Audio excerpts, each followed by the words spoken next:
Hello, everybody!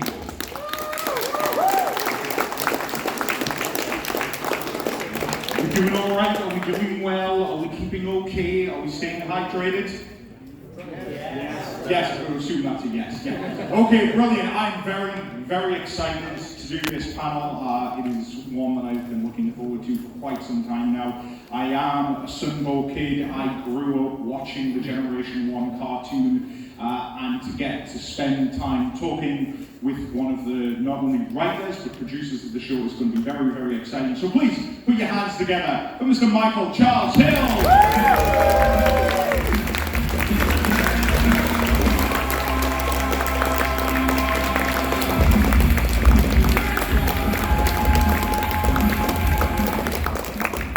Sitting down, I'm tired. How are we? Great. I'm having a grand time. Yeah. Yeah. How's the morning been for you so far? Very busy. Yeah.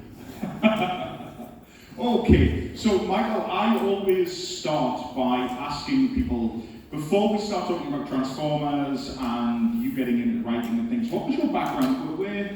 What was a young Michael Charles Hill interested in when he was growing up? All right, so taking the Wayback Machine.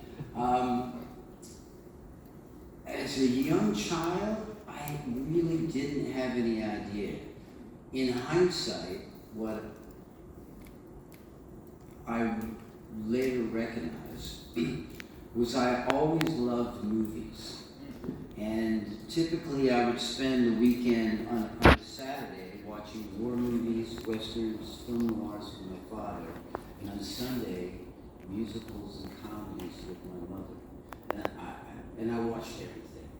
Now, granted, I'm a child of the 60s, and lived in a small town in Vermont, so limited channels that we could watch anything from. So whatever came on, I was watching.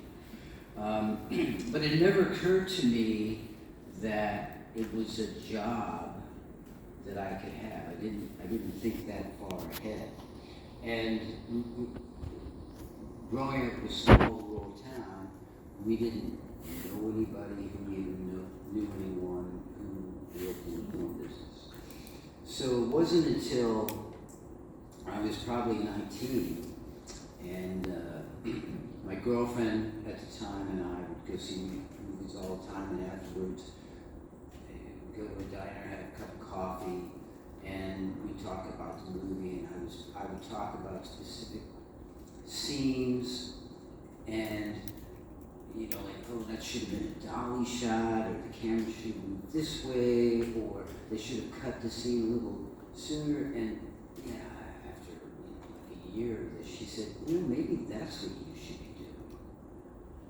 And it just, again, hadn't occurred to me. So by that time, I decided to, well, maybe it took me a year or so, but I ended up moving to Hollywood and going to film school. And that sort of kicked everything off. So that's quite interesting. That's just like, you're so familiar with the craft by watching it that you've picked up dolly shots, close-ups, editing techniques, things like that. And it's just sort of osmosis, it's burrowed in your head. Yes. And then, yeah. And so, was the intention to always write? No, I thought I wanted to be a director. And when in film school, all the instructors said, if you want to direct, the best way in is to be a writer. So then I learned the craft of writing screenplays.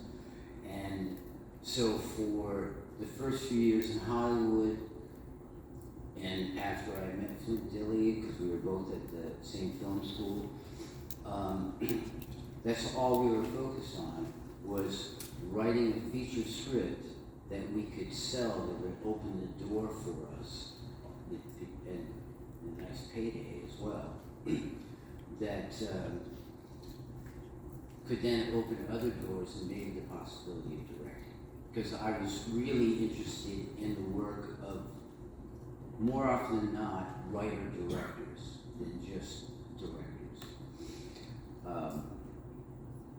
So, and maybe I'm jumping ahead of your question. But then I got into film production, primarily TV commercials.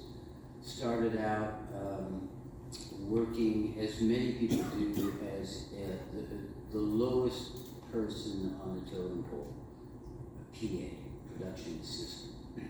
And you're basically a grunt and a warm body. And so you're the lowest paid personnel, zero respect, but important to a production. First person on the set, open the doors, make sure craft service is available, and last person on the set, including cleaning up. And then your job is to take the exposed film to the film lab and the sound to the sound lab, and then go out and buy pastries and bagels and lox and cream cheese at some 24-hour grocery store, so you can have it ready for tomorrow morning at 6 o'clock when all the crew come up. I was going to say, when one of the actors suddenly gets the munchies at 2 a.m., you're the man to call. Oh, well, there was only one time that I ever worked on a shoot that we were still on at 2 a.m. Typically, it was a 10-hour day, and that'd be it. I was working on a commercial for RCA television sets. In theory, it was a simple setup. You had these TV sets on risers, and as they rose, the camera was on a dolly, camera pushes in, but then it also raises up.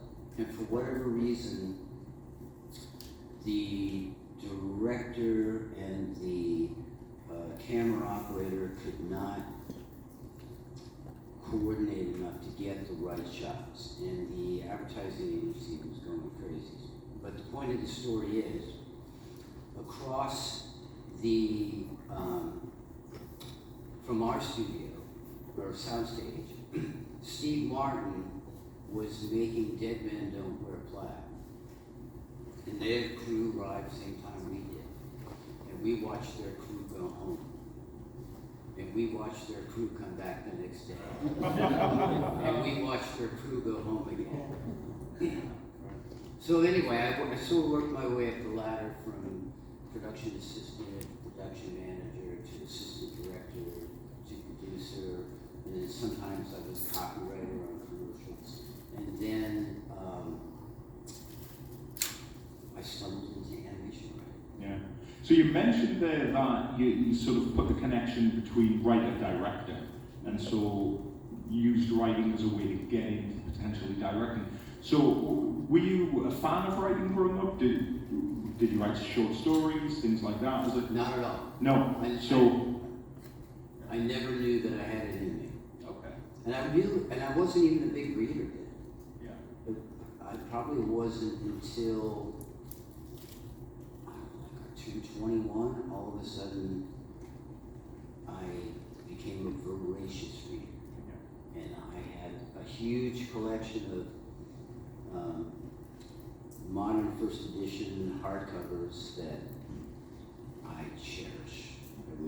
Not only would I never get rid of them, I have a difficult time letting anyone borrow them so that they can read.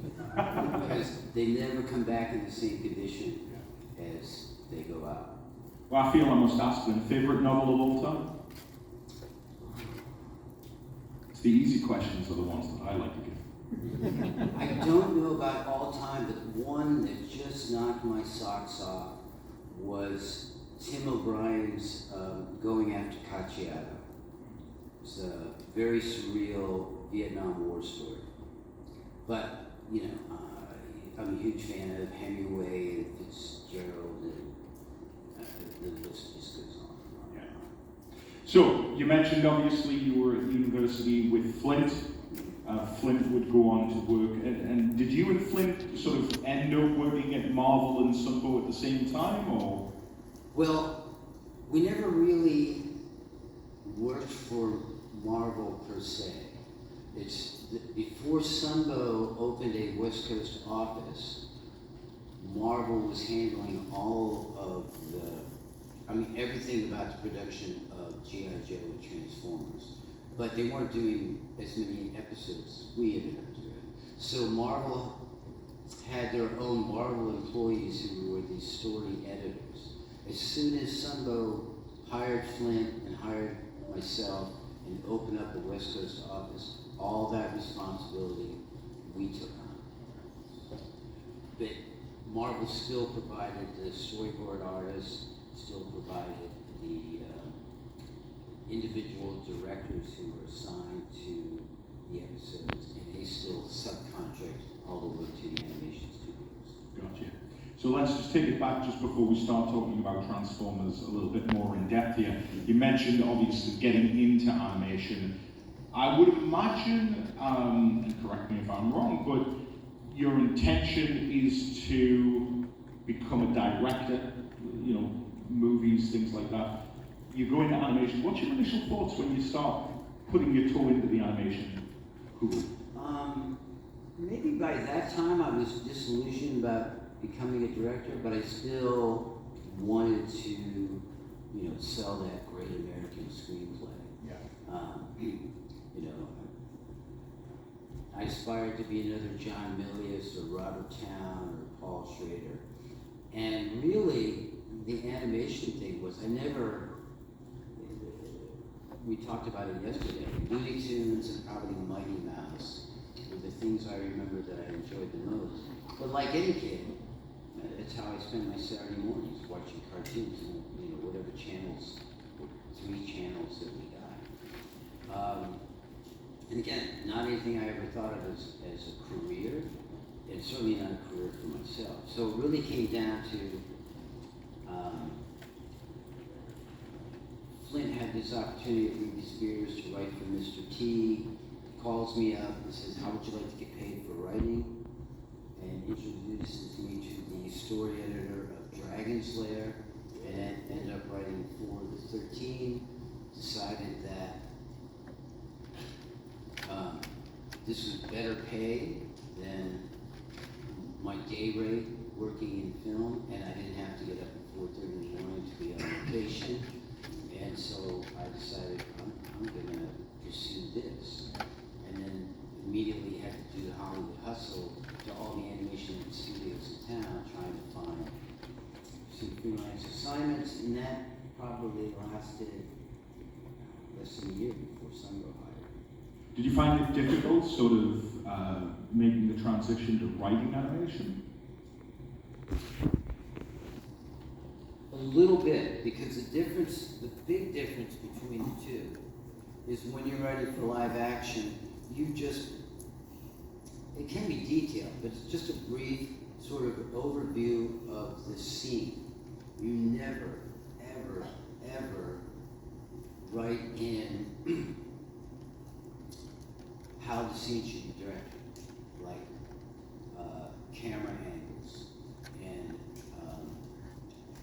well, we used to write cut too, and we don't even do that anymore. But in animation, you have to be very, very specific.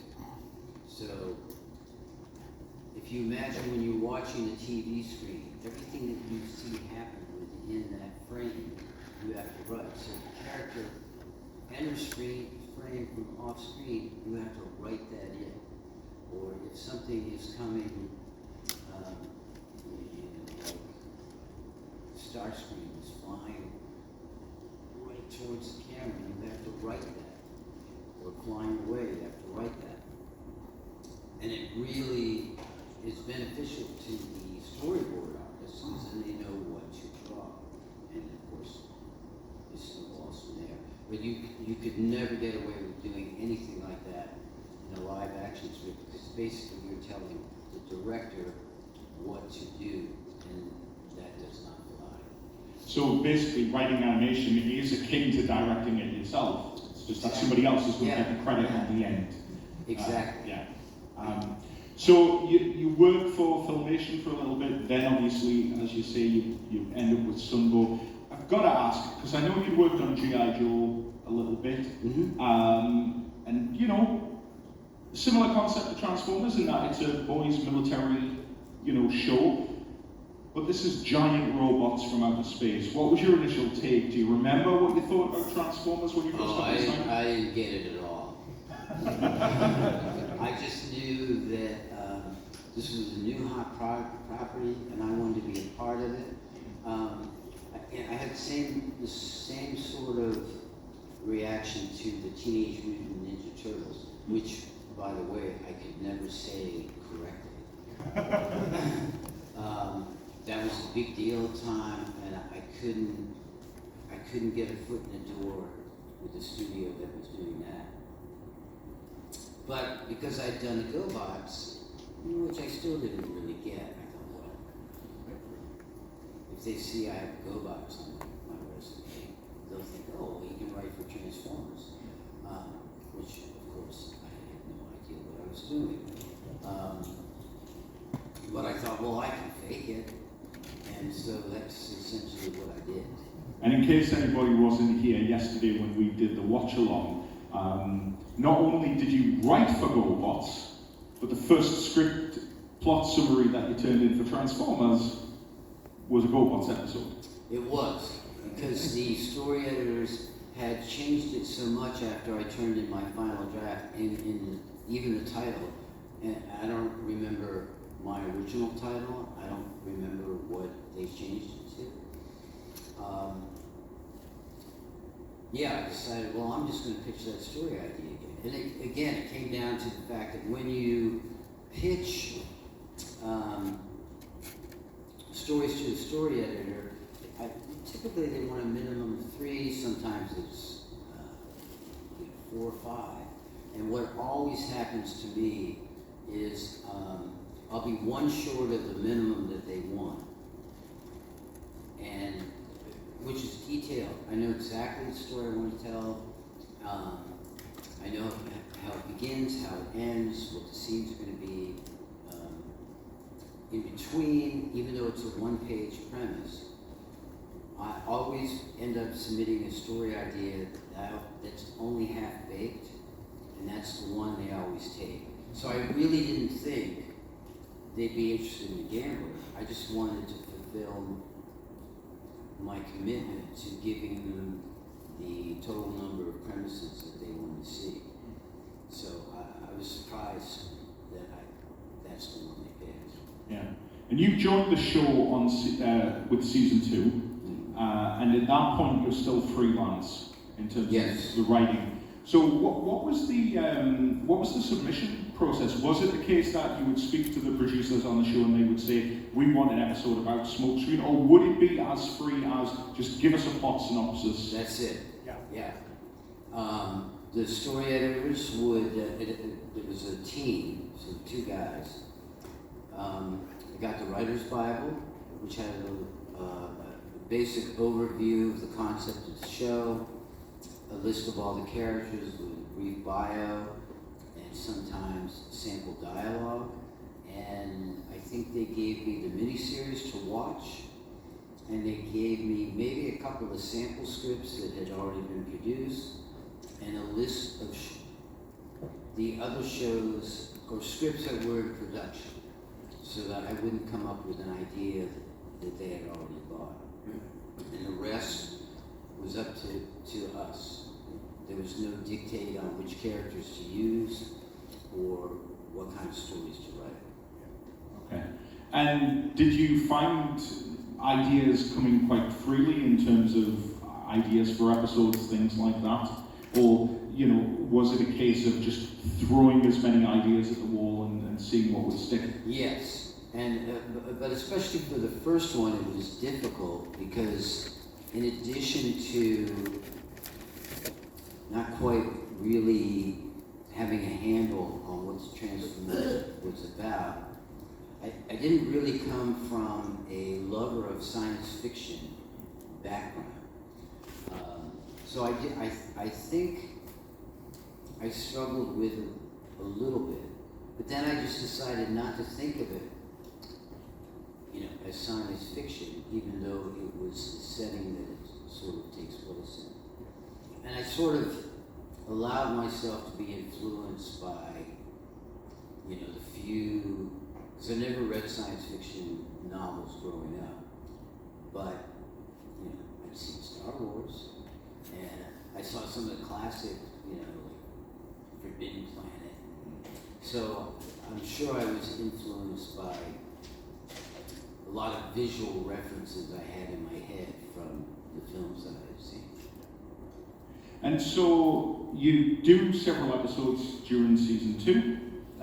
They come out, obviously famously, the Gambler introduces the character of Defcon to the world of the Transformers, and you know, other characters that would be making returns, some of which in the last couple of weeks in the Skybound comics in the form of Slazado and no, Lord Geigen hasn't showed up yet, spoilers. But you then have the transition to a producer's role come season 3, yes? Yeah, because maybe Flint was the producer for season 2. I know he was a story editor, but it might have happened before season 3. Okay. Although I feel like they just gave me that title straight from the get-go. But I was working on G.I. Joe at the same time, and I was pitching for Gem, and I was writing other scripts for other shows that they were doing. So to me, it's all kind of one big goulash of working for Sunday. Because at the same time, you know, they had me doing special projects. Like I wrote, you know, the PSAs for G.I. Joe. Where they had me create an exclusive box set with new characters for Toys R Us. Or they had a line of toys they wanted to, you know, have me write a Bible and develop for a TV show, and that wouldn't pan out. So, you know, it was kind of, it wasn't just me, we all were, you know, in addition to our assigned roles, we were also kind of monkeys for Hasbro to basically give them a lot of free work.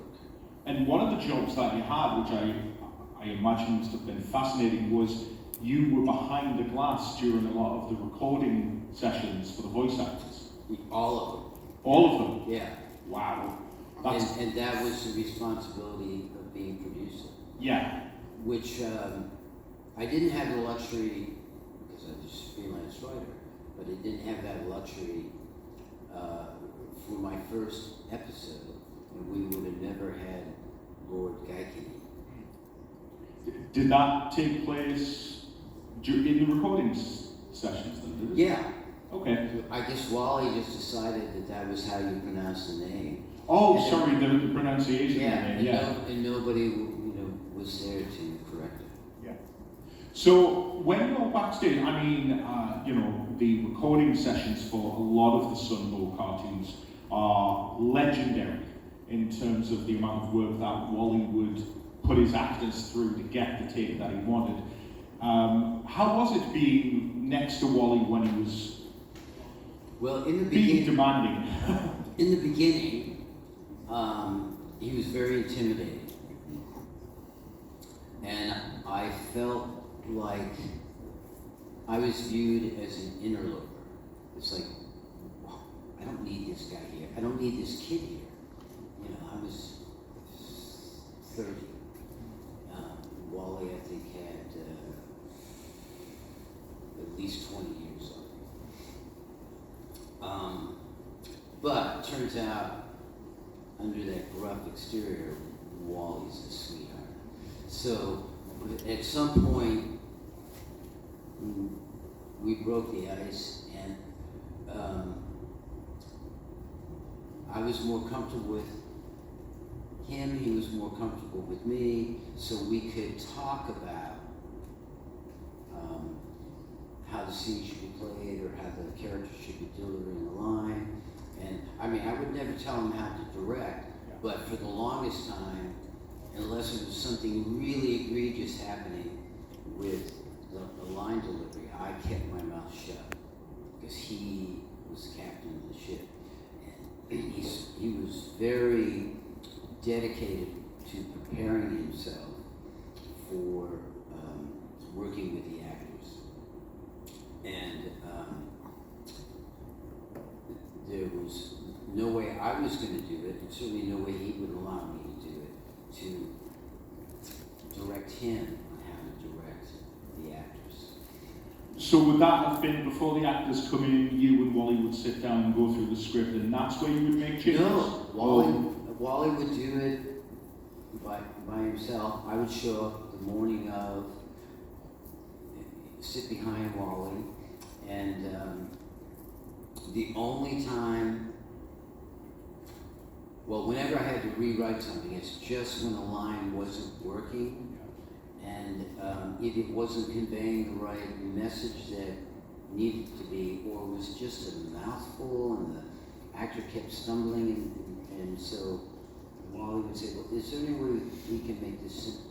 And I would just come up with a way to rewrite the line to make it easier, and then boom, move on. I was going to say, so that was sort of the crux of it. If it was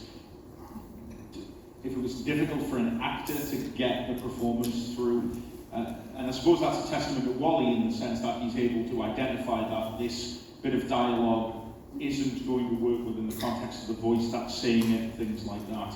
And then they would call upon you to come in and make changes. Or it just could be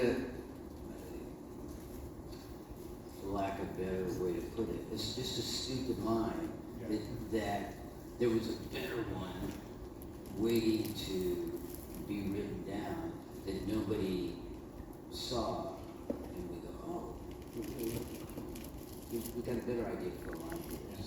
And so if you're there, you know, session after session after session, listening to these incredible actors deliver these lines, which have now become, I think we would all say, iconic performances, it must have been the case that when you were writing it, that character's voice was so raw in your head. Yes. Yeah. And that helped. I don't think I was conscious of it at the time, but that helped me in future episodes that I wrote, because I could hear the character saying it in the actor's voice, and just sort of visualize being in the room with them as they're performing. Now, the recording sessions, apart from Wally's perfectionism, that's one thing that always gets talked about. But the other thing is just the camaraderie amongst the whole team, especially the voice actors, in regards to them trying to make their own amusements. Frank Welker famously making noises to make it sound like the machines had broken and things like that, so Wally would freak out. Whose team were you on? Were you on team voice actor or team Wally at that point? Team voice actor. Is there any moment that you remember that stands out? Or? God, there was so many. And it happened so quickly, so I only have a general sense. First of all, they're entertaining as hell, as you well know. And you get a room full of them together, and it's like a friendly competition to make each other laugh. And it's, you get a dozen, I don't know if we had 20 in the room. It's not that big of a room.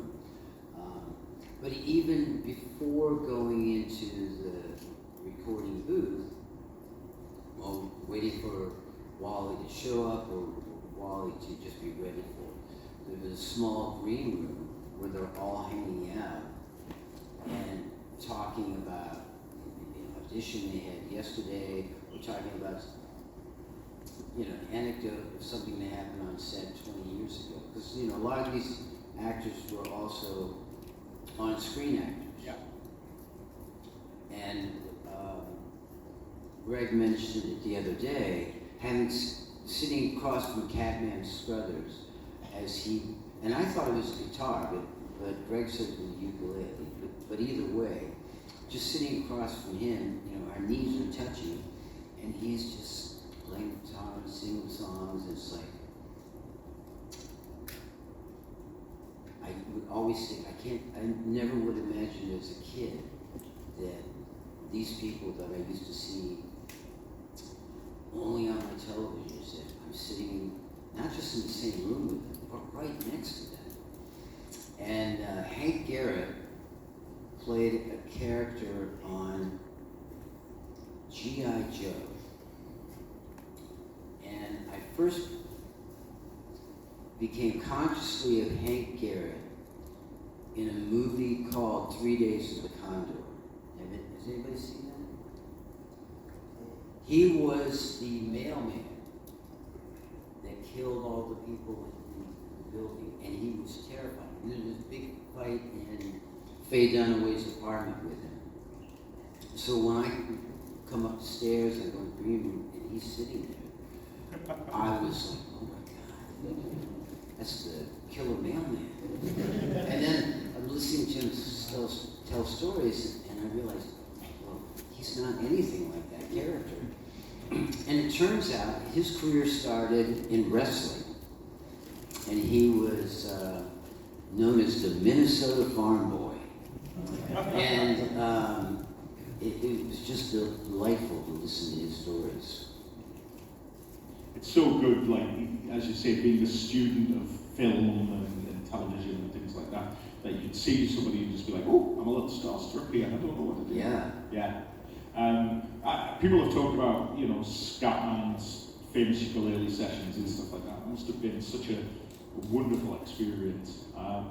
So you work on Transformers. My question to you is, talking about celebrities, were you behind the scenes for any of the Transformers the movie recording sessions? No. On one hand, because I did all the episodes of the TV series, I was a little disappointed that they didn't want me involved in that.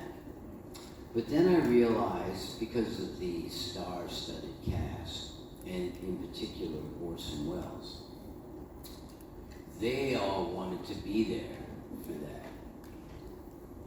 And at the same time, I knew the history that Orson Welles had with directors later in his life.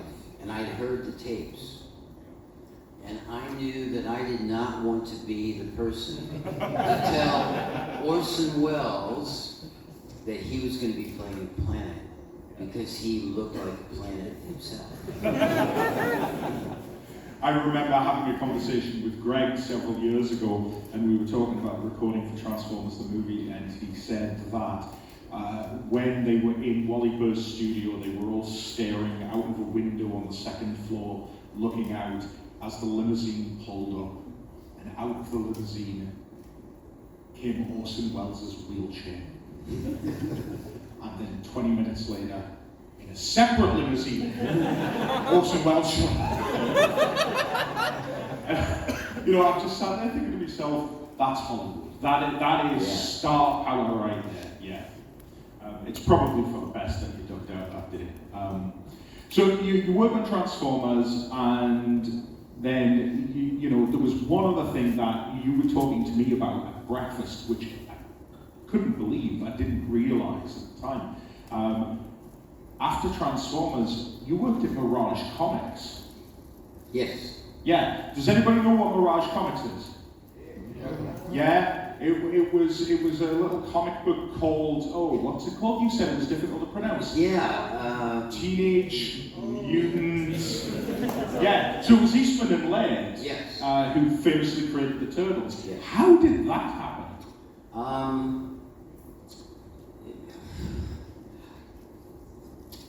Somehow or another, I met an animator in New York City whose father was famous for working in, I think, MGM Animation, doing Tom and Jerry cartoons. And so I never met his father. I think he had already passed away. But Mark had a little studio in New York City and was doing animation for, I think, commercials. And we were trying to work on a project together. I can't remember if it was an animated series or a feature, but it was something he had hired me to consult with him on. And not long, Mark Zander, that was his name. And not long after, I get a call from Peter and Kevin's entertainment attorney saying that Mark Zander had recommended me because Peter and Kevin were looking for an animation consultant. The deal they had with Fred Wolf Films is that they could review every script that came out of the studio and give notes. And then Peter and Kevin were, at the time, were very sensitive about a number of things, but the only one I can now recall was they didn't want to see a female turtle, which I guess Fred was very interested in doing.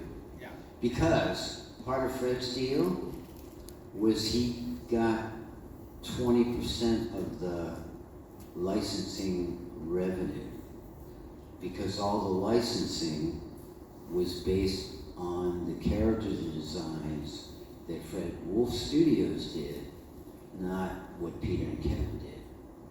It's lucky for him then that Turtles never became a global phenomenon. Yeah. Yeah. I'm sure that 20% didn't amount to much, did it? So I said, yeah, sure. And I was working at DC Comics at the time. And I thought, well, I can do both. And all I had to do was take one day off a month, drive up from New York City to Western Massachusetts, meet with Peter and Kevin, and talk about various things. Because they asked me to do other things besides that. But essentially, I had 10 days to review a script, write my notes, send them to Peter and Kevin, who basically rubber stamped them. They would send them to Fred Wolf. Because if they waited after 10 days, then Fred wasn't obligated to do anything with her notes. And I'm not even sure with the notes he was really obligated to do anything. It was just more of a courtesy. But they also hired me to write a new Bible for a whole new a Teenage Mutant Ninja Turtles animated series, because obviously the show that Fred Wolf created did not mirror the comic books that Peter and Kevin were doing. And the three of us were big fans of Batman animated series, and I convinced them, I said, let's do a show like that that's closer to your comic books. So they hired me to write a new Bible, and on top of that, they were going to fund an animated Christmas special. So I wrote a script based on one of their comic book stories that was a Christmas story. That ultimately didn't get made. And nor could we convince Judy Price at CBS to spend $500,000 per episode, which is what Warner Brothers was spending on Batman, when she was only paying Fred Wolf $250, and it was the #1 show. So if she would spend another $250,000 per episode, she'd still only be the #1 show. And I couldn't argue with that logic. Yeah, I can imagine. I've asked an awful lot of questions. Does anybody in the audience have any questions for me? Because otherwise, yes, I've got hats over here. I'm going to come running because I need to stretch these old legs.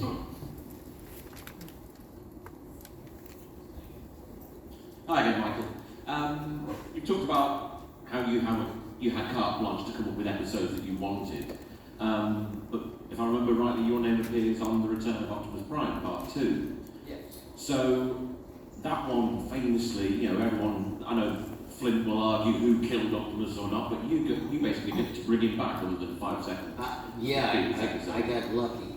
So with that, did this come down on high from Hasbro that we've got to get him back, got to get him out, and was this the thing? How am I going to do this? And then also, there's some great lines in that episode where we get a feeling that Optimus he's a bit more than the average bot. There's some great lines about we're all a little wiser now, and he knows who Galvatron is. Despite the fact he's been dead, he knows who he is really. So I'm just wondering, what was that episode like to write? Bringing him back, and was it big and important, or was it just you made a mess up here, Hasbro, I've got to tidy up your mess. And just a second part to that, if I may. Like I said, for so many of us, Optimus was our space dad, you know, all these inspirational words that Peter Cullen put out there. Obviously, you're putting the words in his mouth. So for you, was there someone in your life who was your inspiration when you needed a noble quotation to go to? I don't think so. The way that it happened, clearly, as we were winding down towards the end of the season, it was not a game plan to end with Return of Optimus Prime. It was only after the movie, and Hasbro was, the way we heard it, they were getting, you know, thousands of phone calls from distraught mothers whose little boys had locked themselves in the bathroom and weren't coming out until Optimus Prime was alive again, and then the mothers demanding that Hasbro fix it. And in turn, then Hasbro demanded that we fix it.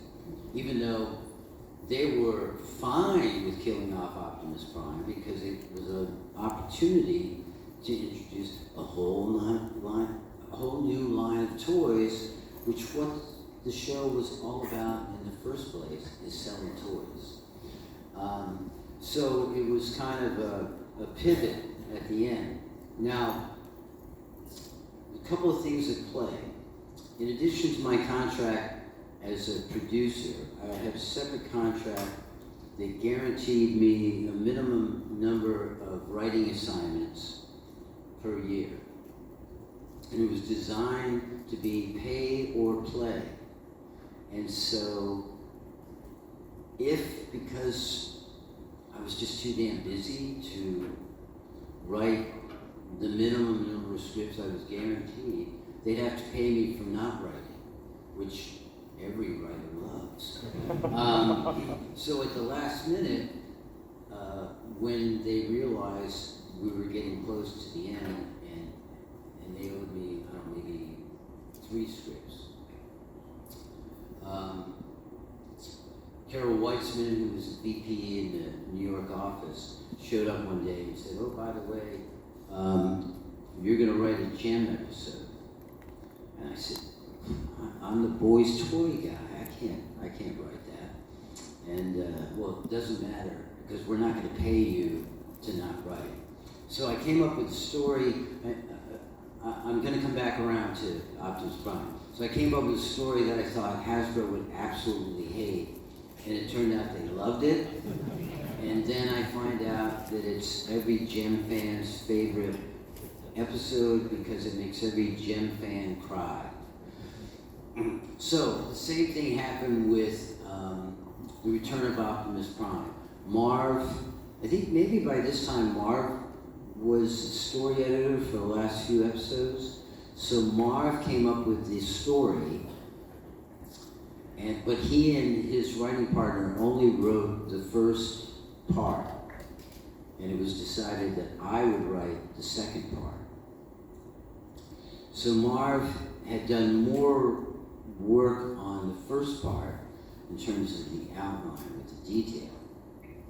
And what I got from Marv for the second part was, well, read the script for the first part, and here's like a 5-page outline of just kind of the beats of each scene, and the rest was up to me to just sort of make up. Like, he didn't give me any certain lines he wanted to see, or any staging of any particular scene. It was just these generic beats